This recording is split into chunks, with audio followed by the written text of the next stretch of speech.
Week 9 NFL is here, and some crazy stats for the opening Thursday night game between the Jets and the Texans. Crazy stats. First of all, on Thursday night games where the total's at least 42 points, favorites that are coming off an upset loss have gone 33-10-2 against the spread, which the Jets are coming off an upset loss last week since 2007. 33-10-2 against the spread. And check this out.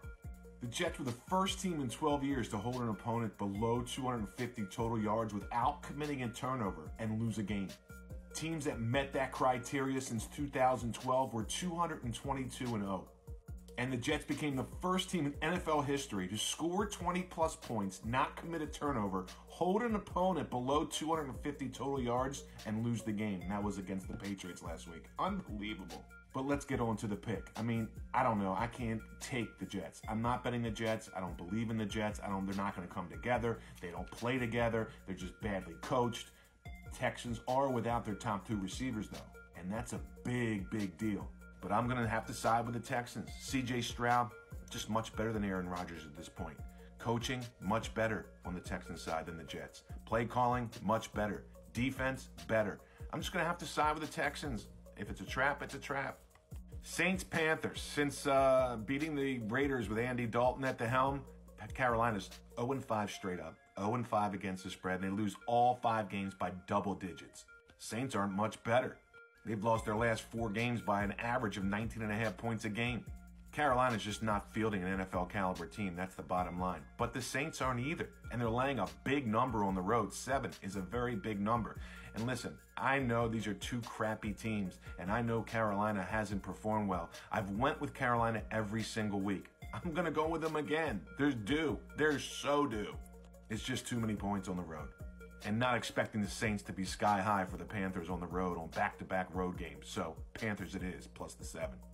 Washington and the Giants. Last time these 2 teams met, Washington 7 for 7 on field goals, didn't score a touchdown, still beat the Giants. Same thing will happen here. They don't need to score a touchdown against this Giants offense. Washington's too dominant of a team, very underrated still against the line, and they'll cover again. Lay the 3. And my 2 Super Bowl bets, Tampa Bay, well, that's out the window, but Washington still alive. Buffalo's on a mission. Lay the number over the Dolphins. Doesn't matter. Dolphins are dead. Buffalo's on a mission. I've told you that since day one. They're playing hard in every single game. To the wire. From first quarter, from the kickoff, till the end. Lay the 6.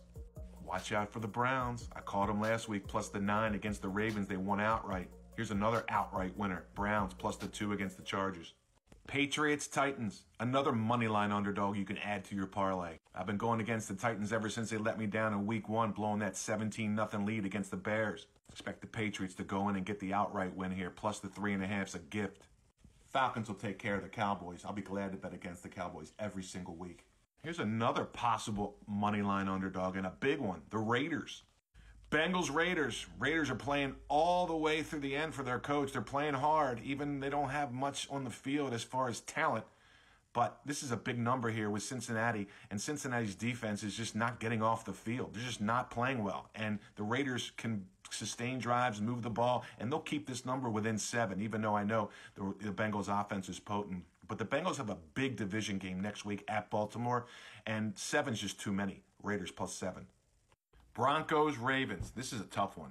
Broncos, Ravens. I know I said take the Broncos plus the points, and teams coming off road, emotional losses like the Ravens, you want to bet against them, especially when they're favorites. And especially when the Ravens have the Bengals on deck next week. Our power ratings make this a 9-point spread, but it opened up 8.5, so the Ravens would be the right side, but the Lions trickled up to 9.5 now, and I think that's a little too high. This is a tough game to bet, but I'm going to take the team that's more focused, coming off a win against a team that's coming off of a road loss, emotional loss at the end, and has a division game on deck next week. I'll take the Broncos plus the 9.5.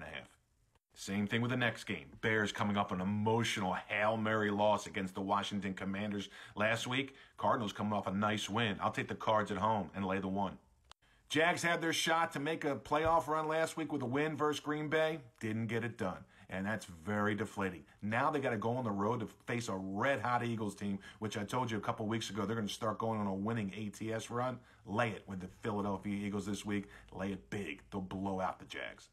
Rams, Seattle. All the money's going on the Rams. They saw what happened against the Vikings the other night. Rams open up a 1-point dog. Now they're a 2-point favorite. Give me those points. Seattle's playing back-to-back home games. They didn't look good. You're going to probably see 2.5 by 3 by game time. I'll be glad to take it with the Seahawks against the Rams.